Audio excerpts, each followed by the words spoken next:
Have you and Kristen always been on the same page about how you guys would balance careers, finances, and family life? I feel like there's a three-way trade-off. People often call it like work-life balance, and I think that's a mistake. I think you really got to think about a three-way trade-off of time and energy spent on your career, how much money you make, and then the third variable is how the volume and quality of time you have as a family. Yeah. So have you guys always been on the same page about that? Have you like learned lessons together? Has there been friction? As your marriage and family has grown, how have you guys approached that trade-off? Yeah, I feel like I guess generally we've been on the same page with some like, they're not even disagreements, but with some friction here and there. Yeah.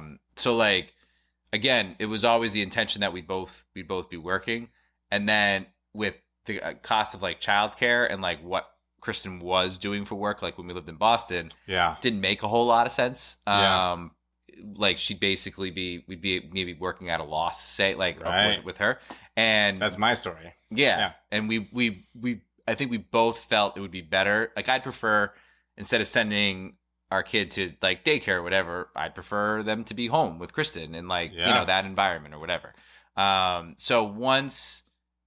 But Kristen's never done like nothing. She's always done stuff on the side, which she always, will make sure to tell me. She's like, all right. So if Kristen had said to you, actually, I don't want to work. I want to be a stay-at-home mom. I just want to raise kids. You would have said, that's not going to work for me, because 25 or 30-year-old Greg had a vision, an expectation of how marriage and family was going to be, that both people would work, because that is like necessary to have enough income to support like a lifestyle that a family needs. Right. Yes. So that would have been your going in mindset.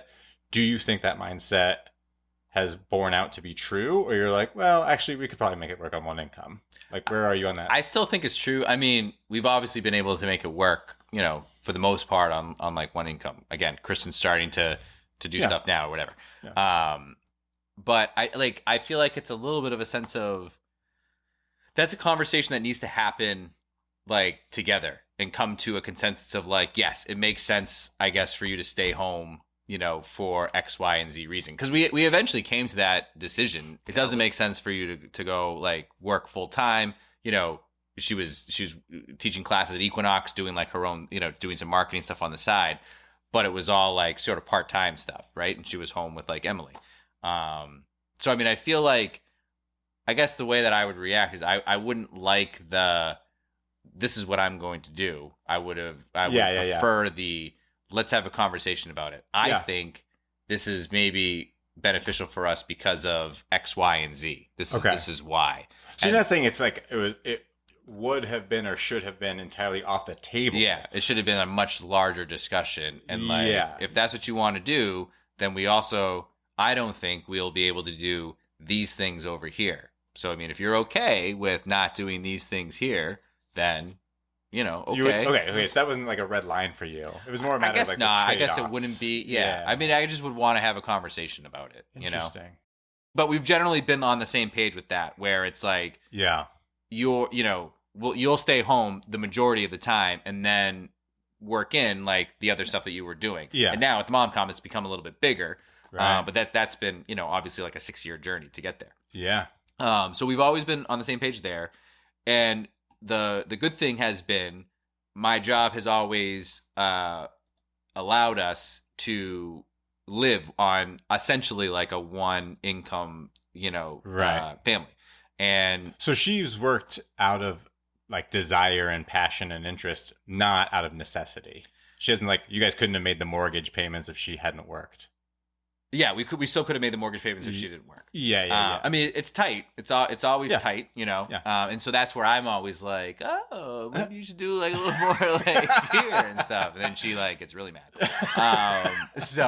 But I'm also I'm a worrier, and I am I think partly we were able to one income worked for us because I'm a saver by nature. Yeah. So I had savings and stuff. And we've been able to, not that we dip into savings, but we have like a cushion. So it makes it You have better. the security. You've got a little security. Yeah, right. I had, when I graduated college, I lived at home for like a year or two, and then I bought a condo. So like, and then I sold that when we were moving to Newburyport. So like, we've been able to do some other things that have allowed us to do that.